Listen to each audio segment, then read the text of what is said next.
And we start with Global's Delitala looking at the local reaction. I'm in front of Sunnybrook Hospital, where Canada's first presumptive coronavirus patient remains in isolation. Health officials say they learned of the case earlier today. There is still a heavy police presence here, where we're told earlier tonight a 7-year-old boy was shot and badly injured. Emergency crews responded to the shooting on Gordon Street near Barton and Gage just before 8 o'clock. Albert Delitala is at the scene. Albert, what are you hearing? Police say a gas leak is responsible for the explosion, Farah. All of the homes you see behind me are evacuated after that blast that destroyed a home and left many in this area shaken. 12 months of strict house arrest, Alan. That's what a judge handed down to Leroy St. Germain earlier today for publishing hateful content in the Your Ward newspaper. The restaurant is set to open in days. The controversial branding has some, including the local city councillors, saying those behind it will have to act fast to make it more welcoming to all. The two boys are playing on this dock at about 4:30 when Lucas fell through the ice. He grabbed onto the dock right here. Alex held his hand until help arrived. You have about 1 minute to get control of your breathing and try and remain calm. I have with me here the classic poutine and the much more colorful unicorn poutine. And as you might guess, it's this one that's raising more than a few eyebrows in Quebec.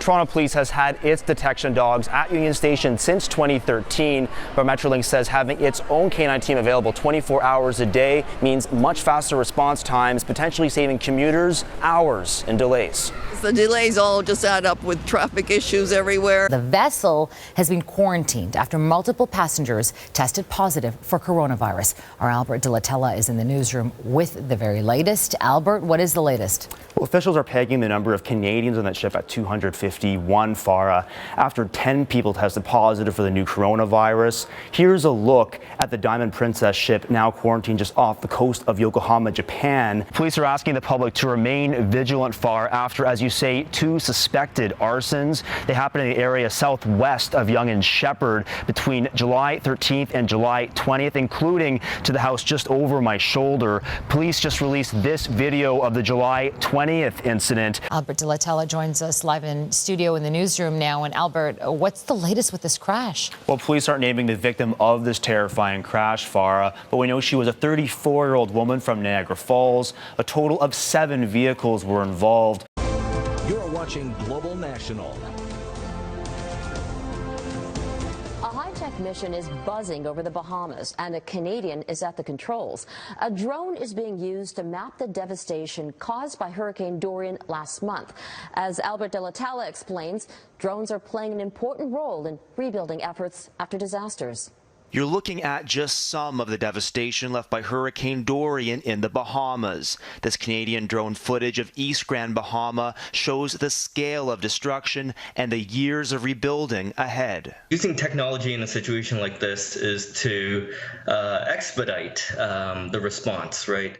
Andrew Huang has been in the Bahamas for about a week, working with the nonprofit Global Medic. He's mapped more than 2,700 acres of damaged areas in the country so far, information the government will use in its rebuilding efforts.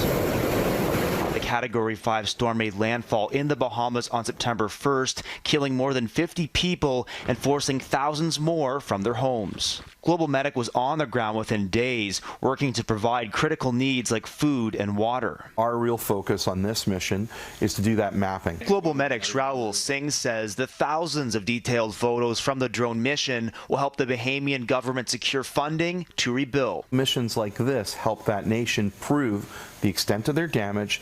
Their managers get a better understanding of just how bad it is so they can figure out their steps in rebuilding. FLIR system Sky Ranger R70 is made in Canada and designed during all 4 seasons. Those wide-ranging conditions allow engineers to prepare it for some of the world's toughest situations. The environments that we fly in aren't the sunny day, favorable conditions. We must be able to fly anywhere at any time.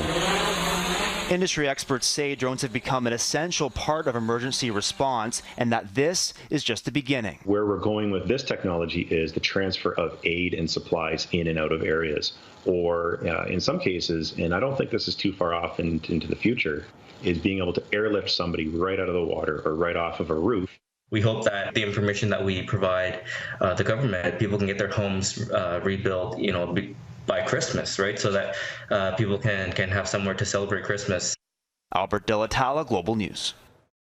The day after a record dumping of snow, Nolan Stiff and Keenan Elliott take clearing efforts into their own hands. Pretty hard. The snow's really heavy. It's also a workout, so it's fine. When snowplows walled in cars parked along their East Danforth neighborhood, the 11-year-olds saw an opportunity. We wanted to go to an indoor skate park, and we wanted to get the money to go there by shoveling snow. It's also a good deed, so we figured it would be good to do and exercise. Not far away, Michael Batterby saw no need for snow pants or pants as he cleaned his car. Because I'm cooking and I'm working at home, so that's what I wear at home.